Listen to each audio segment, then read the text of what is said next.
So the fight is finally here between Devin Haney and Regis Prograis. We finishing the year off with a bang. The best year boxing ever had.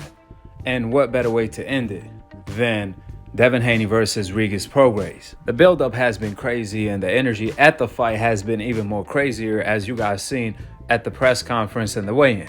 Regis is definitely ready. He's ready to fight. So is Devin Haney. This is the best we have seen Devin Haney at the weigh-in.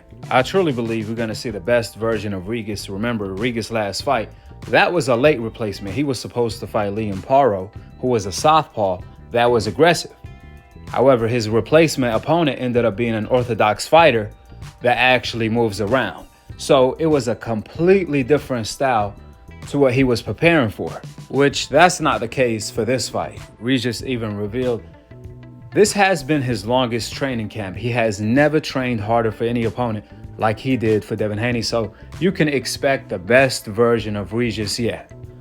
On the other hand, Devin Haney, we all know he has been killing himself to make weight at 135, so even though this is Devin Haney's debut at 140, we're going to see a better version of Devin Haney, a version that's not draining himself to make the weight. Due to all of the above, this is going to make for a great fight. That being said, my prediction is Devin Haney by unanimous decision. I truly believe from the early rounds, Regis, even though he has been talking really spicy to Devin that he don't respect the Haneys, this, that, and the third, I don't see him fighting Devin Haney as such. I see Regis respecting Devin Haney early on. It's going to be a filling out process to see what kind of power Devin Haney is bringing to the table at 140.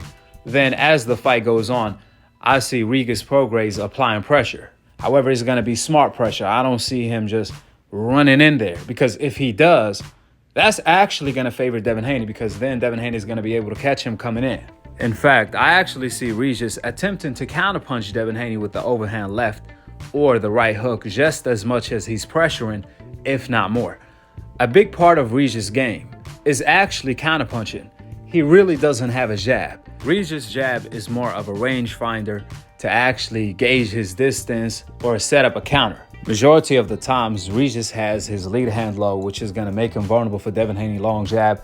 If Devin Haney throws a snappy jab, Regis is not really going to be able to counter that if Devin Haney steps back every time he does it, which that's going to make it extremely difficult for Regis to counter. So if Regis resorts to coming in order to follow Devin Haney, that's going to also make Regis vulnerable for a counter. That's why Devin can't really wait on Regis. He has to be first and last. Devin Haney will be making a huge mistake if he allows Regis to throw punches and punches without making him pay, because that way Regis could close the gap just by doing so.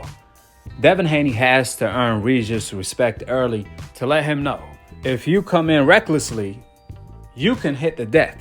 Devin Haney is going to have to stick a move. However, he also has to sit down on a punch or two to let Regis know what time it is. When Regis is standing looking to counter Devin Haney, that's when Devin Haney has to be really sharp with his punches, throwing snappy punches that Regis can't really counter. But when Regis comes in, forget about a counter right hand. Even a stiff jab will catch Regis' attention and most likely stop him at his track.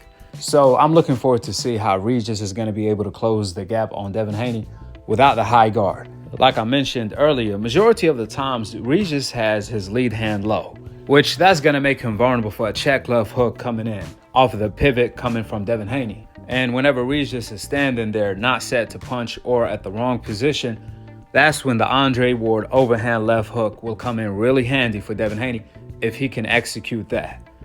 Either or, you best believe Regis is going to be throwing bombs all night long. That's what he's going to be looking to do. He might have slow feet, but he does have fast hands.